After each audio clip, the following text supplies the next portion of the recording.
NEET master മലയാളത്തിൻ്റെ മറ്റൊരു വീഡിയോയിലേക്ക് എല്ലാവർക്കും സ്വാഗതം. നമ്മൾ കഴിഞ്ഞ വീഡിയോയിൽ ഹിസ്റ്ററി കണ്ടു അല്ലേ, പീരിയോഡിക് ജെൻസിസ്, ഈ പീരിയോഡിക് ക്ലാസിഫിക്കേഷനൊക്കെ ജെൻസിസ് കണ്ടു, മെൻ്റലി വരെ എത്തി നിന്നു. ഇനി നമ്മൾ നെക്സ്റ്റ് പറയുന്നത് നമ്മളിപ്പോൾ മോഡേൺ പീരിയോഡിക് അല്ലെങ്കിൽ മോഡേൺ പീരിയോഡിക് ടേബിൾ അതിനെ പറ്റിയിട്ടാണ് ഇനി നെക്സ്റ്റ് നമ്മൾ പറയാൻ പോകുന്നത്. ഓക്കെ, 1913 1913 ഹെൻറി മോസ്ലി എന്ന് പറഞ്ഞൊരു സയൻറ്റിസ്റ്റ് വന്നു. ഓക്കെ, അദ്ദേഹം ചെയ്ത് എന്തോ, അദ്ദേഹം ഒരു പ്ലോട്ട് ചെയ്തു. ഒരു പ്ലോട്ട് എന്തൊക്കെ വേഴ്സസ് എന്ത് root nu versus atomic number. Root nu അതിനകത്ത് ന്യൂ എന്ന് വെച്ചാൽ എന്താ, ഫ്രീക്വൻസി, എക്സ്റേസിൻ്റെ ഫ്രീക്വൻസി, എക്സ്റേസ് ആണ് അദ്ദേഹം യൂസ് ചെയ്തിരുന്നത്. അതുകൊണ്ട് എക്സ്റേസിൻ്റെ ഫ്രീക്വൻസീസ് ആണ് ഇത് ന്യൂ കൊണ്ട് റെപ്രസെൻറ്റ് ചെയ്തിരിക്കുന്നത്. അപ്പോൾ root nu versus atomic number വെച്ചിട്ട് ഒരു പ്ലോട്ട് ചെയ്തു. അപ്പോൾ root nu versus atomic number വെച്ച് പ്ലോട്ട് ചെയ്തപ്പോൾ അദ്ദേഹത്തിന് ഒരു സ്ട്രെയിറ്റ് ലൈനാണ് കിട്ടിയത്. ഓക്കെ, അത് തമ്മിൽ പ്ലോട്ട് ചെയ്തപ്പോൾ അദ്ദേഹത്തിന് എന്താ കിട്ടിയത്, ഒരു സ്ട്രെയിറ്റ് ലൈൻ കിട്ടി. പക്ഷേ അദ്ദേഹം ഈ റൂട്ട് ന്യൂവും അറ്റോമിക് മാസും തമ്മിലാണ് പ്ലോട്ട് ചെയ്തത്. ഇത് രണ്ട് രീതിയിലും പ്ലോട്ട് ചെയ്ത് നോക്കി കേട്ടോ. അറ്റോമിക് നമ്പർ റൂട്ട് ന്യൂവും കൂടെ വെച്ചിട്ടും പ്ലോട്ട് ചെയ്ത് നോക്കി, അറ്റോമിക് മാസും റൂട്ട് ന്യൂവും കൂടെ വെച്ചിട്ടും പ്ലോട്ട് ചെയ്ത് നോക്കി. അപ്പോഴും അറ്റോമിക് നമ്പർ വെച്ച് പ്ലോട്ട് ചെയ്ത് നോക്കിയപ്പോൾ ഒരു സ്ട്രെയിറ്റ് ലൈൻ കിട്ടി. ഒരു റെപ്പിറ്റേഷൻ പോലെയൊക്കെ വന്നു അല്ല ഓരോ എലമെന്റ്സ് ഒക്കെ വെച്ചൊക്കെ നോക്കിയപ്പോഴത്തേക്ക്. പിന്നെ അറ്റോമിക് മാസ് വെച്ചിട്ട് പ്ലോട്ട് ചെയ്ത് നോക്കിയപ്പോഴത്തേക്ക് ഒരു സ്ട്രെയിറ്റ് ലൈനായിട്ട് കിട്ടിയില്ല. അപ്പോൾ അങ്ങനെ ഒരു എക്സ്പെരിമെൻ്റ് ഒക്കെ ചെയ്ത് നിർത്തിയപ്പോഴത്തേക്ക് അദ്ദേഹത്തിന് ഒരു ഐഡിയ കിട്ടി. അദ്ദേഹം പറഞ്ഞു അറ്റോമിക് നമ്പറാണ് അല്പം കൂടെ ഫണ്ടമെൻ്റൽ ആയിട്ടുള്ള ഒരു ക്യാരക്ടർ. അറ്റോമിക് മാസ് അല്ല, അറ്റോമിക് നമ്പറാണ്. അതിന് മുമ്പ് വന്നിട്ട് മെൻ്റലി പറഞ്ഞു വെച്ചാൽ എന്തുവായിരുന്നു, അറ്റോമിക് മാസ് ആയിരുന്നു എന്നല്ലേ പറഞ്ഞു വെച്ചിരുന്നത്. പക്ഷേ ഈ മോസ്ലി എന്നിട്ട് തിരുത്തി, അല്ല അറ്റോമിക് മാസ് അല്ല, അറ്റോമിക് നമ്പർ തന്നെയാണ് എന്തെന്ന് അല്പം കൂടെ ഫണ്ടമെൻ്റൽ ആയിട്ടുള്ളത്.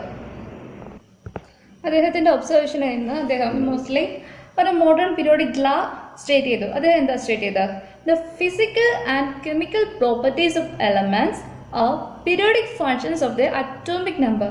അറ്റോമിക് നമ്പറിന്റെ പീരിയോഡിക് ഫങ്ഷൻസ് ആയിട്ടാണ് എന്തൊക്കെ, ഫിസിക്കലും കെമിക്കൽ പ്രോപ്പർട്ടീസ്, എലമെന്റ്സിന്റെ ഫിസിക്കലും കെമിക്കൽ പ്രോപ്പർട്ടീസും അറ്റോമിക് നമ്പറിന്റെ പീരിയോഡിക് ഫങ്ഷൻസ് ആയിട്ടാണ് ഉള്ളതെന്ന രീതിയിലാണ് മോസ്റ്റ്ലി പറഞ്ഞത്. നമ്മൾ മെന്റലി പറഞ്ഞത് അറ്റോമിക് മാസ് എന്ന് പറഞ്ഞു, അദ്ദേഹം ഈ അറ്റോമിക് മാസ് മാറ്റി അവിടെ അറ്റോമിക് നമ്പർ കൂടി ചേർത്തു. അത്രയാണ് ഉണ്ടായത്. ഇനി നമുക്ക് മോഡേൺ പീരിയോഡിക് ടേബിളിൻ്റെ ഏകദേശം സ്ട്രക്ചർ എങ്ങനെയാണെന്ന് നോക്കാം. ഓക്കെ, ഹൊറിസോണ്ടൽ റോകളുണ്ട്, വെർട്ടിക്കൽ കോളങ്ങളുണ്ട് അല്ലേ, ടേബിൾ ആകുമ്പോൾ അങ്ങനെ കാണുമല്ലോ.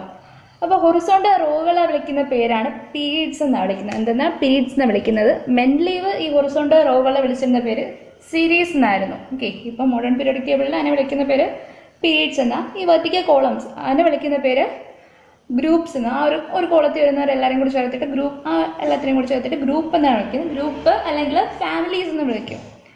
ഈ ഗ്രൂപ്പിലുള്ള മെമ്പേഴ്സിന് ഒരു പ്രത്യേകത ഉണ്ട് കേട്ടോ. അവരുടെ ഔട്ട് ഇലക്ട്രോണിക് കോൺഫിഗറേഷൻ ഉണ്ടല്ലോ, ഔട്ട് ഇലക്ട്രോണിക് കോൺഫിഗറേഷൻ സിമിലർ ആയിരിക്കും. ഔട്ട് ഇലക്ട്രോണിക് കോൺഫിഗറേഷൻ, ഔട്ട് ഷെല്ലുള്ള ഇലക്ട്രോണിക് കോൺഫിഗറേഷൻ ഏകദേശം സിമിലർ ആയിരിക്കും ഈ ഗ്രൂപ്പിലുള്ള മെമ്പേഴ്സിൻ്റെ. ഓക്കെ, ഈ റോയും കോളവും ഒക്കെ അറിയാമല്ലോ. റോ എന്ന് പറയുമ്പോൾ ഇങ്ങനെ പോകണേയാണ് റോ എന്ന് വിളിക്കുന്നത്. ഇങ്ങനെ സ്ട്രൈറ്റ് വെർട്ടിക്കലായിട്ട് ഇങ്ങനെ വരുന്നതിനെയാണ് നമ്മൾ കോളം എന്ന് വിളിക്കുന്നത്. ഇത് റോയും ഈ സ്ട്രൈറ്റ് ഇങ്ങനെ വെർട്ടിക്കലായിട്ട് വരുന്നതിന് കോളം എന്നാണ് വിളിക്കുന്നത്. അറിയാമല്ലോ അത്. ഓക്കെ, അപ്പോൾ ടോട്ടലി എത്ര പീരീഡ്സ് ഉണ്ട് മോഡേൺ പീരിയോഡിക് ടേബിളിൽ? 7 പീരീഡുകളാണുള്ളത് അല്ലേ. ഈ ഓരോ പീരീഡിന് ഓരോ നമ്പറുകളുണ്ടല്ലേ.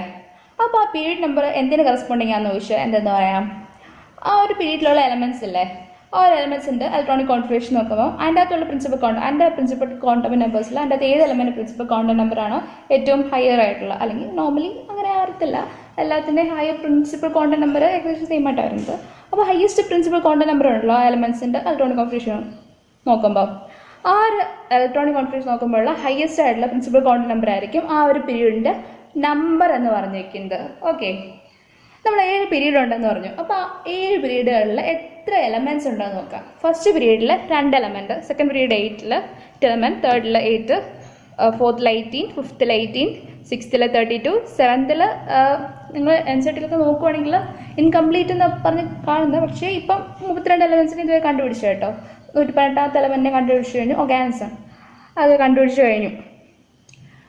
ഓക്കെ, ഇങ്ങനെയുണ്ട്. എന്നാലും ഈ നമ്മൾ പീരിയോഡിക് ടേബിൾ ഉണ്ടല്ലോ, ആ ടേബിളിൽ നിന്ന് സെപ്പറേറ്റ് ആയിട്ട് 14 എലമെൻറ്റ്സിന് ഈ 6th പീരീഡിലെയും 7th പീരീഡിൽ നിന്നും 14 എലമെൻറ്റ്സിന് സെപ്പറേറ്റ് ആയിട്ട് പ്ലേസ് ചെയ്തിട്ടുണ്ട്. അത് നമ്മൾ എഫ് ബ്ലോക്ക് എന്ന് പറയും. ഈ ബ്ലോക്ക് പറയുമ്പോഴത്തേക്ക് അതിനെ പറ്റി ഡീറ്റെയിൽ ആയിട്ട് പറയാം.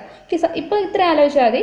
ഒരു ടേബിളിൽ നിന്ന്, ഓക്കെ, ഇങ്ങനെ ഒരു ടേബിൾ ആണെങ്കിൽ ആ ഒരു ടേബിളിൽ നിന്ന് ഈ ഇങ്ങനെ എലമെൻറ്റ്സ് ഉണ്ടല്ലോ, ആ ടേബിളിൽ നിന്ന് സെപ്പറേറ്റ് ആയിട്ട് ഈ 6th പീരീഡിൽ നിന്നും 7th പീരീഡിൽ നിന്നും സെപ്പറേറ്റ് ആയിട്ട് 14 എലമെൻസിന് സെപ്പറേറ്റ് ആയിട്ട് അറേഞ്ച് ചെയ്തിട്ടുണ്ട്. ഓക്കെ, രണ്ട് കോളംസ് ആയിട്ട് സെപ്പറേറ്റ് ആയിട്ട് അറേഞ്ച് ചെയ്തിട്ടുണ്ട്. ഒന്ന് ഓർത്തിരിക്കുക കേട്ടോ.